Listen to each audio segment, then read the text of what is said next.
Our emotions influence every aspect of our lives, from our health and how we learn to how we do business and make decisions, big ones and small. Our emotions also influence how we connect with one another.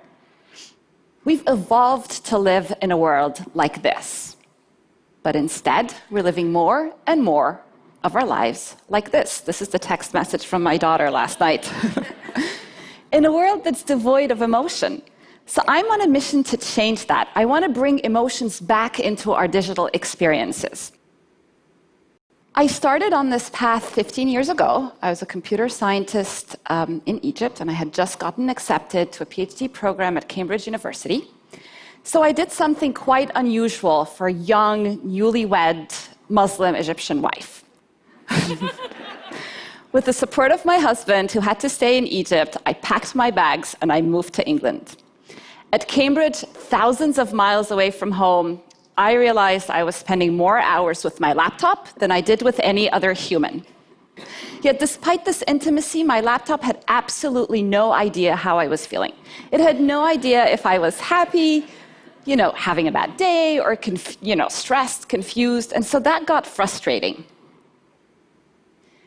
Even worse, as I communicated online with my family back home, I felt that all my emotions disappeared in cyberspace. I was homesick, I was lonely, and on some days, I was actually crying, but all I had to communicate these emotions was this. Today's technology has lots of IQ, but no EQ, lots of cognitive intelligence, but no emotional intelligence. So that got me thinking, what if our technology could sense our emotions? What if our devices could sense how we felt and reacted accordingly, just the way an emotionally intelligent friend would? Those questions led me and my team to create technologies that can read and respond to our emotions. And our starting point was the human face. So our human face happens to be one of the most powerful channels that we all use to communicate social and emotional state. Everything from enjoyment, surprise, empathy, and curiosity. In emotion science, we call each facial muscle movement an action unit. So for example, action unit 12, it's not a Hollywood blockbuster. It is actually a lip corner pull, which is the main component of a smile. Try it, everybody. Let's get some smiles going on.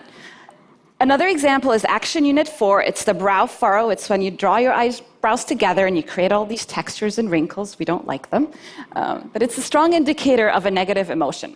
So we have about 45 of these action units, and they combine to express hundreds of emotions. Teaching a computer to read these facial emotions is hard because these action units, they can be fast, they're subtle, and they combine in many different ways. So take, for example, the smile and a smirk. They look somewhat similar, but they mean very different things.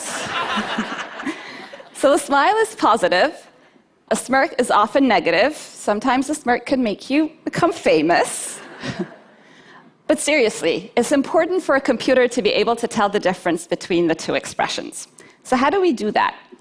We give our algorithms tens of thousands of examples of people we know to be smiling, from different ethnicities, ages, genders, and we do the same for smirks. And then using deep learning, the algorithm looks for all these textures and wrinkles and shape changes on our face and basically learns that all smiles have common characteristics, all smirks have subtly different characteristics. And the next time it sees a new face, it essentially learns that, this face has the same characteristics of a smile, and it says, aha, I recognize this. This is a smile expression. So the best way to demonstrate how this technology works is to try a live demo. So I need a volunteer, preferably somebody with a face. Chloe's going to be our volunteer today.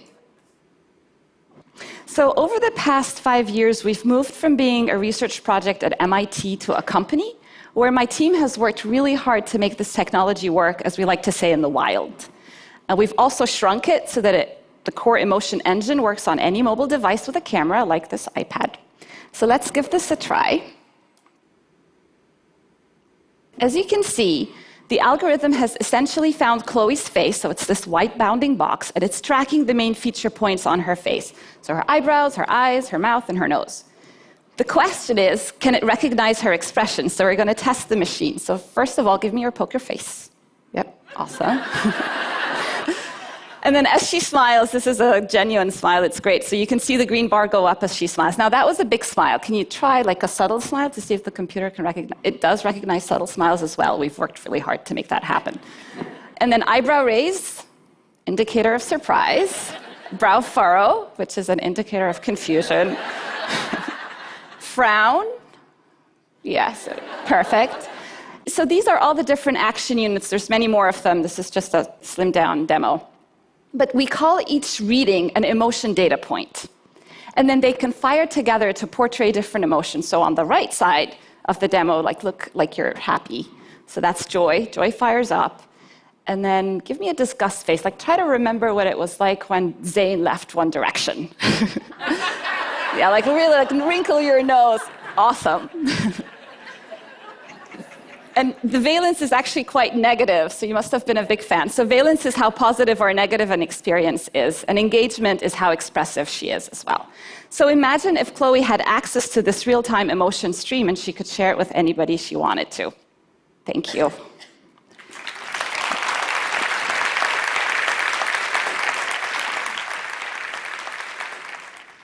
So far we have amassed 12 billion of these emotion data points. It's the largest emotion database in the world. We've collected it from 2.9 million face videos, people who have agreed to share their emotions with us, and from 75 countries around the world. It's growing every day. It blows my mind away that we can now quantify something as personal as our emotions, and we can do it at this scale. So what have we learned to date? Gender. Our data confirms something that you might suspect.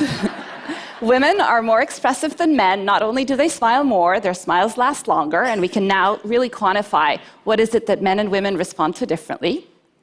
Let's do culture. So in the United States, women are 40% more expressive than men, but curiously, we don't see any difference in the UK between men and women. Age. People who are 50 years and older are 25% more emotive than younger people. Women in their 20s smile a lot more than men the same age, perhaps a necessity for dating. But perhaps what surprised us the most about this data is that we happen to be expressive all the time, even when we're sitting in front of our devices alone. And it's not just when we're watching cat videos on Facebook. We're expressive when we're emailing, texting, shopping online, or even doing our taxes. Where's this data used today? In understanding how we engage with media, so understanding virality and voting behavior, and also empowering or emotion-enabling technology. And I want to share some examples that are especially close to my heart. Emotion-enabled wearable glasses can help individuals who are visually impaired read the faces of others. And it can help individuals on the autism spectrum interpret emotion, something that they really struggle with. In education, imagine if your learning app sensed that you're confused and slowed down, or that you're bored, so it's sped up, just like a great teacher would in a classroom. What if your wristwatch tracked your mood, or your car sensed that you're tired? Or perhaps your fridge knows that you're stressed, so it auto-locks to prevent you from binge eating. I would like that, yeah. What if when I was in Cambridge, I had access to my real-time emotion stream and I could share that with my family back home in a very natural way, just like I would have if we were all in the same room together. I think in 5 years down the line, all our devices are going to have an emotion chip. And we won't remember what it was like when we couldn't just frown at our device and our device would say, you didn't like that, did you?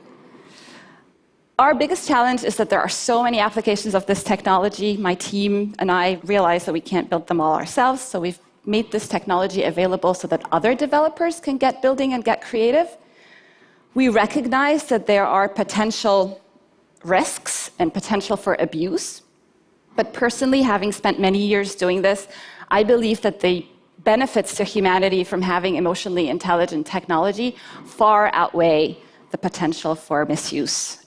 And then I invite you all to be part of the conversation. The more people who know about this technology, the more we can all have a voice in how it's being used.